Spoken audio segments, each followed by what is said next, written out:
चुनाव में हार का डर किसे कहते हैं? हार के डर से कोई कैसे बौखला जाता है? हार के डर से कैसे अपने विरोधियों को दबाने के लिए केंद्रीय एजेंसियों को काम पर लगाया जाता है? अब तक सुना था, अब देख भी लिया। कैसे अपने फायदे के लिए सरकारी संस्थाओं का दुरुपयोग किया जाता है। ये अगर सीखना है तो बीजेपी से सीख लीजिए। ये सत्ता का नशा नहीं तो और क्या है। सत्ता के नशे में चूर सत्ता के मठाधीशों ने मानो केंद्रीय एजेंसियों को अपने हाथों की कठपुतली बना दिया हो।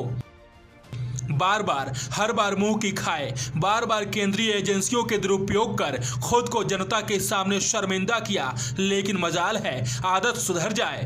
अब उत्तर प्रदेश में चुनाव है। समाजवादी पार्टी की साइकिल तेज रफ्तार से लखनऊ की सत्ता तक पहुंच रही है, लेकिन उसे रोकने के लिए जब अपने काम नहीं गिनवा पाए तो केंद्रीय एजेंसियों का सहारा लेकर समाजवादी पार्टी के राष्ट्रीय सचिव राजीव राय और पर्सनल सेक्रेटरी जैनेंद्र यादव सहित कई नेताओं के ठिकानों पर आयकर विभाग का छापा मरवा दिया।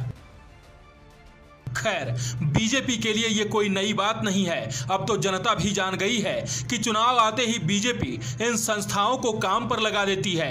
तभी तो अखिलेश यादव कह रहे हैं जनता सब जानती है। उन्होंने बंगाल चुनाव का जिक्र करते हुए कहा, याद कीजिए कैसे बंगाल में चुनाव के दौरान टीएमसी नेताओं के ठिकानों पर छापे मारे गए। बंगाल के चुनाव में क्या हुआ, किस तरीके से केंद्रीय एजेंसियों का मिसयूज हुआ, किस संस्था का मिसयूज नहीं हुआ बंगाल के चुनाव में। परिणाम क्या हुआ, वहां पर जनता ने जवाब दे दिया और वहां की मुख्यमंत्री आदरणीय ममता बनर्जी पुनः वहां की मुख्यमंत्री बन गई। महाराष्ट्र का भी उदाहरण है जहां संस्थाएं जाती हैं। अखिलेश यादव यही नहीं रुके, उन्होंने बीजेपी के झूठे छापे के जवाब में ऐसा सच बोल दिया जिससे बीजेपी को मिर्ची जरूर लगेगी। क्या आपको वो मामला याद नहीं है, चिलम वाला मामला जो चिलम में डाला जाता है बंबई का? अरे भाई एनसीपी का नहीं, चिलम वाला एक मामला। अरे भाई आपने टीवी नहीं देखा कि किस तरीके से एक अधिकारी ने झूठा फंसा दिया किसी को? कौन नहीं जानता बताओ? वो टीवी पे कितना चला था केस, बताइए। और पानी का जहाज किसका था? पानी का जहाज उसका था जो भारतीय जनता पार्टी का सबसे समर्थक है। पानी का जहाज उसका था जिस जहाज पर ये पार्टी दावतें होती थी, वो भारतीय जनता पार्टी के समर्थक का जहाज था। पानी का जहाज ये भारतीय जनता पार्टी नहीं बताएगी। क्या उस अधिकारी के खिलाफ कार्रवाई होगी? जाहिर है चुनाव में जिस तरह का समर्थन और अखिलेश की रैलियों में लोगों का हुजूम उमड़ रहा है, उसने बीजेपी की रातों की नींद उड़ा दी है। यही वजह है बीजेपी कभी ईडी तो कभी आईटी का सहारा ले रही है, मानो प्रदेश में विधानसभा का नहीं बल्कि ईडी और आईटी का चुनाव हो रहा हो। वही रटा हुआ था कि जो कहोगे वो करेंगे। तो बताओ आदरणीय आजम साहब को फंसाया कि नहीं फंसाया? उस अधिकारी को कैडर बदलने का काम हमारी सरकार में हुआ। वो दूसरे प्रदेश में थे, केवल उस प्रदेश में न चले जाएं, वापिस कैडर में न चले जाएं, उस सरकार ने जो चाह सो करवा लिया उससे। अरे पहले जनता से अपील करेंगे, ये जनता का चुनाव है, ये सीबीआई इनकम टैक्स का चुनाव नहीं है।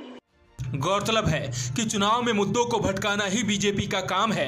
पहले तो पिछले 5 सालों में कोई काम नहीं किया और जब जनता ने बाबा योगी को सबक सिखाने की ठानी तो अब जनता के नेता अखिलेश यादव को परेशान और दूसरे मामलों में उलझाने के लिए जनता का ध्यान दूसरी तरफ खींचने के लिए ईडी और आईटी का इस्तेमाल कर रही है।